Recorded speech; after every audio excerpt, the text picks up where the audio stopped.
Shalom, Yasha'Allah. His brother Mapathak, right? That'll be key, but in the ancient Paleo Hebrew. And it's going to be a quick video, right? A quick exhortation, just exhorting brothers and sisters to stay rooted in this truth, man. Don't be easily moved, right? Don't be easily tossed to and fro by every wind of doctrine, right?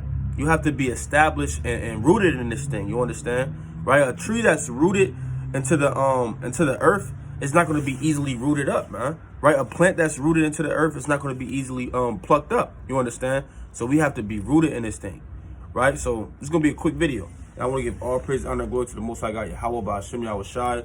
That's all praise to the Most High God Yahweh in the name of His only begotten Son, who the world will ignorantly call Jesus Christ, but we know Him as Yahweh Shai, the righteous. Right? Let's get right into the words of the Lord. Right? I want to bring this out through the Spirit. Matthew. Right? So this is the book of Matthew, chapter 15 and verse 13, and it reads, "But he answered and said, every plant which my heavenly Father have not planted shall be rooted up." So just to get a quick foundation, ultimately, if you weren't preordained to endure unto the end, you understand, if you weren't preordained and chosen to inherit the kingdom of heaven, you're going to be rooted up. You understand? The Lord said every plant that his Father did not plant, it shall be plucked up, right? It should be rooted up. So ultimately you have to be preordained to endure unto the end. You understand? That's kind of deep, right? And that's a red letter. I'm gonna read that again. Matthew 15 and 13, it says, "But he answered and said, every plant which my heavenly Father have not planted shall be rooted up." So ultimately, if the Most High God didn't choose you and ordain you right from the foundation of the earth, hey, you're going to be rooted up in this thing. You kind of can't sneak into this thing. You understand? Let's get another one through the Spirit. Let's go to John 10. That's super deep, right? So this is the book of St. John, chapter 10 and verse 1, and this is a red letter as well. It's the words of Yahweh Shai. It says, "Verily, verily, I say unto you, he that cometh not by the door into the sheepfold, but climbeth up some other way, and that door is Yahweh Shai." Right? And, real quick, I'm going to jump to verse 9 to prove that. Verse 9, it says, "I am the door. By me, if any man enter in, he shall be saved, and shall go in and out and shall find pasture." So Yahweh Shai is telling you, if you come up some other way, if you come into this truth and not through me, right, not through the Spirit of Yahweh Shai, you kind of trying to sneak in there, hey, you're going to get out, you're going to be out of there, man. Right? So I'm going to read verse 1 again. It says, "Verily, verily, I say unto you, he that entereth not by the door into the sheepfold," right, we know that door is Yahweh Shai, "but climbeth up some other way, the same is the thief and the robber." Right? So playing upon tables, you can't sneak into this truth, man. Right? You have to be preordained, right? And you have to enter in through Yahweh Shai. You understand? You can't just try to kind of sneak around the door and think you're going to come before the Most High God without Yahweh Shai. You understand? And that's ultimately how you're going to get plucked up in this thing, man, because you feel like you don't need Yahweh Shai. You don't really honor and reverence Yahweh Shai. Right? So I just wanted to bring that out. Now let's go to Ephesians. Let's go to Ephesians. You have to honor Yahweh Shai in this thing, man. Right? So this is the book of Ephesians. Salakia, bear with me. Salakia. This is the book of Ephesians, chapter 4 and verse 14. And it reads, "That we henceforth be no more children tossed to and fro and carried about with every wind of doctrine." So we can't be carried about with every wind of doctrine, you understand? You got a brother coming up to you and saying, "Yeah, Yahweh Shai not real." He show you a couple precepts and he break them down wrong and out of context. And next thing you know, you OT only, man. Right? Next thing you know, you don't believe Yahweh Shai is the Messiah. Next thing you know, you casting out the New Testament, man. Right? Next thing you know, hey, man, this all matters of folly, man. Right? So I'm going to read that again. It says, "That we henceforth be no more children tossed to and fro and carried about with every wind of doctrine." You don't want to be carried about with every wind of doctrine. Every new doctrine you hear, you hearkening unto it, man, and you believe in it, man. Right now you just toss to and fro until ultimately the Lord just casts you out of the truth. Right? And it says, "By the sleight of men and cunning craftiness whereby they lie in wait to deceive." Right? And a lot of men, they lie in wait to deceive. They lie, they got the spirit of Satan on them. Right? Their whole objective is to get you out of the truth, man. It's to deceive you, man. Right? But ultimately, it's out of the Lord because, like I said before, you got to be preordained in this thing. Right? The election have received it, but the rest were blinded. Right? So the Lord set up deceivers to deceive the 2/3. Right? I'm going to bring that out. The deceived and the deceivers are his. roughly paraphrasing. Salakia.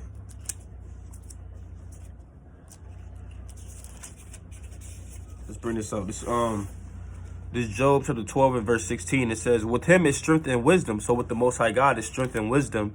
And the deceive and the deceiver are his. So those that's deceived and also the one that deceives him, right? They're both the Most Highs, man. They both were set up by the Most High, because it's only the elect are supposed to get this truth, right? Let's get that. In Romans 11. In verse 7, right? So everybody not supposed to get it, right? In the book of Isaiah, chapter 10 and verse 20, I believe, it tells you that only a remnant is supposed to return, right? Only a remnant. So this is the book of Romans chapter 11 and verse 7, and it reads, what then?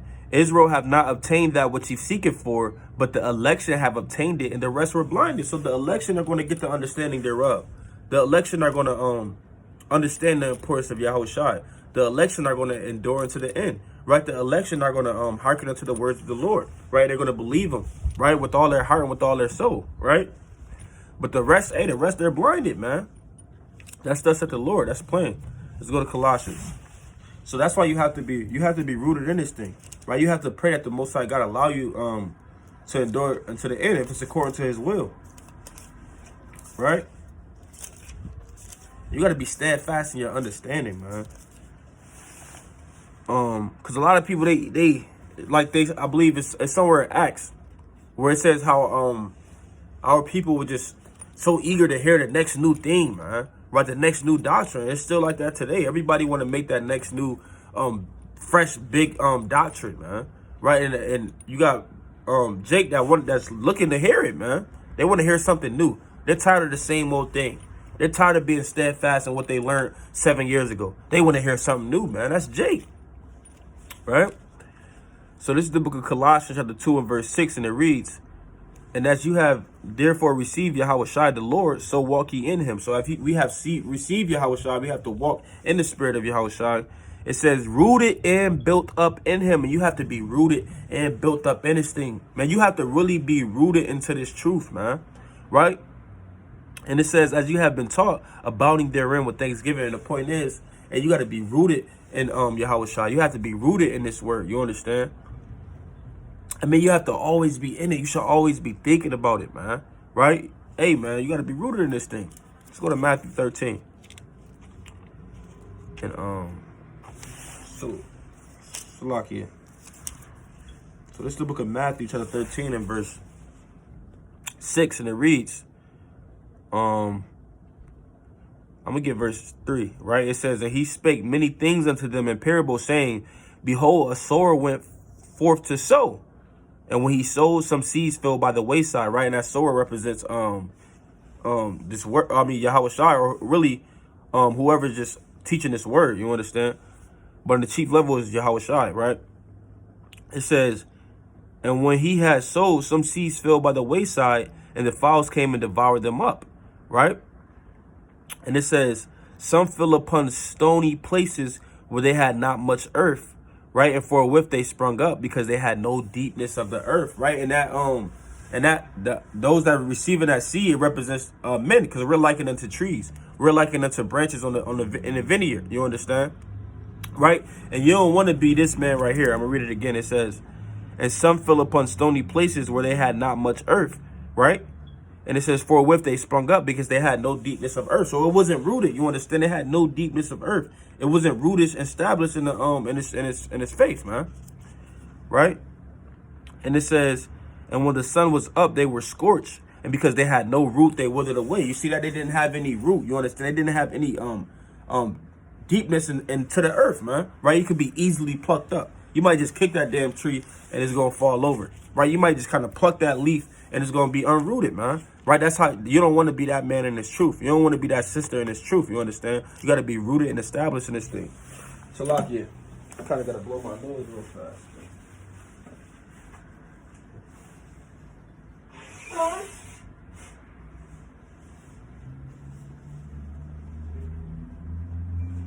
So, Lakia, bear with me.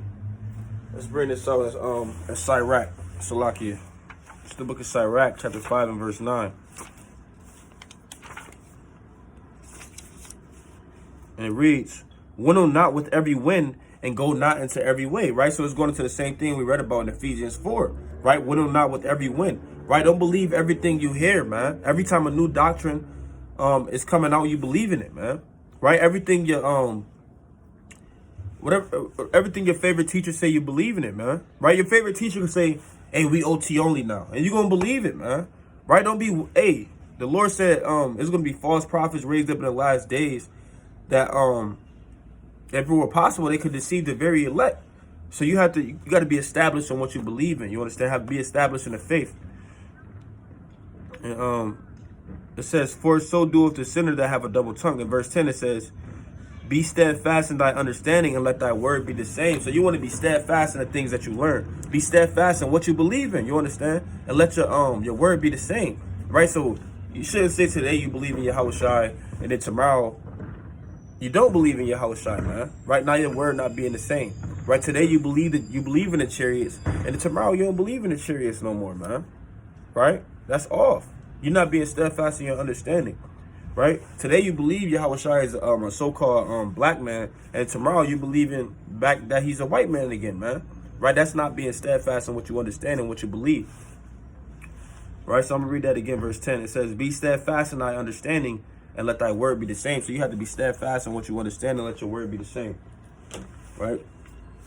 Let's go to 1 Corinthians. Right? So this is the book of 1 Corinthians chapter 15 and verse 58. And Salakia, my nose kind of stuffy, right? I kind of can't get in there how I want to, right? But this is the book of 1 Corinthians chapter 15 and verse 58, and it reads, therefore, my beloved brethren, be ye steadfast, unmovable, always abounding in the work of the Lord. And that's plain. You got to be steadfast, unmovable, always abounding in the work of the Lord. Always meditating on the word. Always thinking about how you can be a better servant of the Lord. Always thinking about what you can do better to be a better brother to your own brothers and sisters, man. Right? How can you be a better teacher of the word? Whatever it may be. But you have to always be abounding in the work of the Lord, because this is what it's all about, man. Right? Salakia. Let's go to Job. Let's go to Job chapter 2 and verse 3, right? So you gotta you gotta be steadfast in this thing. Right? So this is the book of Job chapter 2 and verse 3, and it reads, and the Lord said unto Satan, hast thou considered my servant Job, that there is none like him on the earth, a perfect and an upright man, one that feareth the Most High God and escheweth evil. And still he holdeth fast his integrity, although thou movest me against him to destroy him without cause. Salakia. And throughout everything Job went through, right, he was holding fast his integrity. Job lost his cattle, he lost his house, he lost his kids, and yet he was still rooted in the faith, right? He still held fast his integrity. How much more us?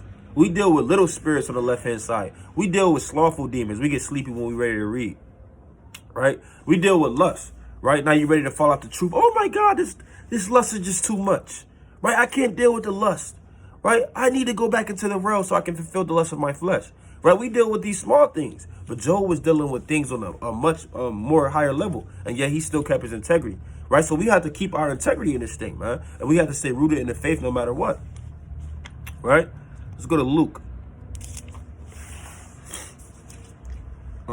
chapter 6 and verse 46, right? And this is red letter. It reads, and why call ye me Lord, Lord, and do not the things which I say?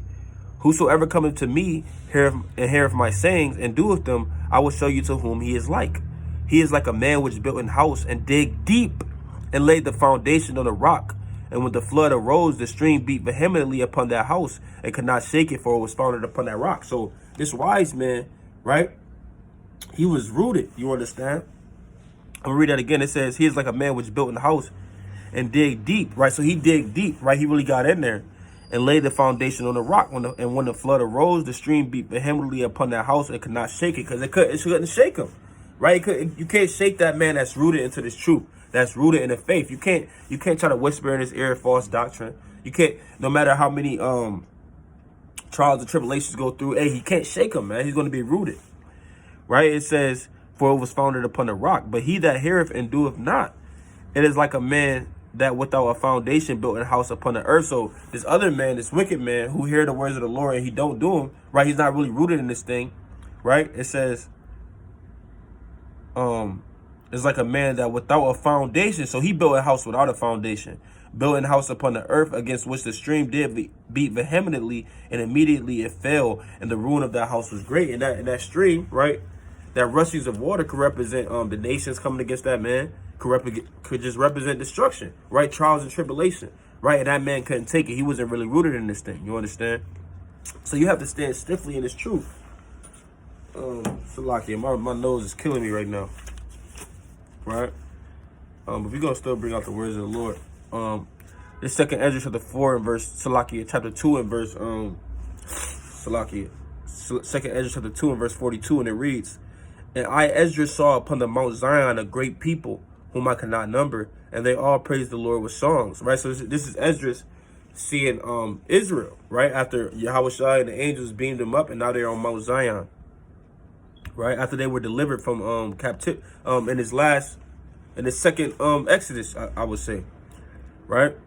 So basically going into the return of Yahushua when he beamed up the elect, right, and now he sees them back on Mount Zion. Just to kind of clarify it, it says, "And in the midst of them was a young man of high stature, taller than all the rest." Salakia. And it say, "And upon every one of their heads he set crowns, and was more exalted, which I marveled at greatly." And it says, "So I asked the angel and said, Sir, what are these?"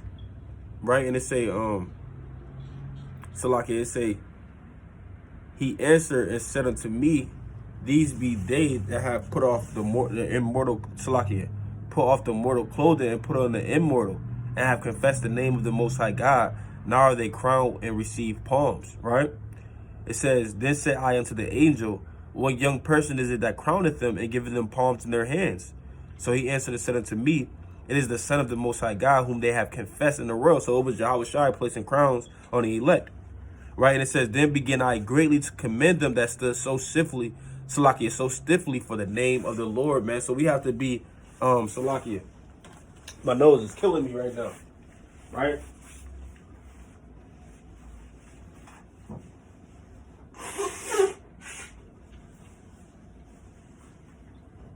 Salakia. Right? So we have to stand stiffly for the name of the Lord to receive that crown. You understand? We have to be rooted in this thing. Right? We have to really believe. We have to really love this truth. We have to be willing to give our life for this truth, man. Right? And I'm gonna get one more through the Spirit. Right? So this is Revelation chapter 3 and verse 11. This red letter, it reads, "Behold, I come quickly. Hold that fast which thou hast." So hold fast your faith. Hold fast your wisdom, knowledge, and understanding, man. Hold fast your this truth, man. Right? And it says, "Hold that fast what thou hast, that no man take thy crown, and don't let no man deceive you in this thing." That's what being rooted is about, man. You're not easily deceived. You're not going to be easily cast out of this truth, man. Don't let any man take your crown, you understand? Because that's what Satan is going to and fro on the earth trying to do. Take your crown from you, man. Right? Take eternal life from you, you understand? Take the love of the Most High God from you, man. Take your friendship of Yahushua from you, man. Right? Because in John 15, Salakia, John 14, I believe it's verse 15, Yahushua tell you, those who keep my commandments, they are my friends, man. Right? And Satan don't want you to be the friend of Yahushua. You understand? And Lord willing is edifying, Lord willing is exhorted, brothers and sisters in the Spirit. Continue to go hard for the Lord. Continue to pray, read, fast, study. Right? Continue to love your brothers, love your sisters in this thing. Continue to exhort one another to continue to endure unto the end and continue in the faith. Continue to stay rooted and steadfast in your understanding. Right? Continue to stay rooted and not tossed to and fro. Man, continue to stay rooted in your faith, man. Right? And with that, I want to give all praise, honor, and glory to Yahweh by Shem Yahushai. Right? I love y'all, Yasha Allah, and Shalom.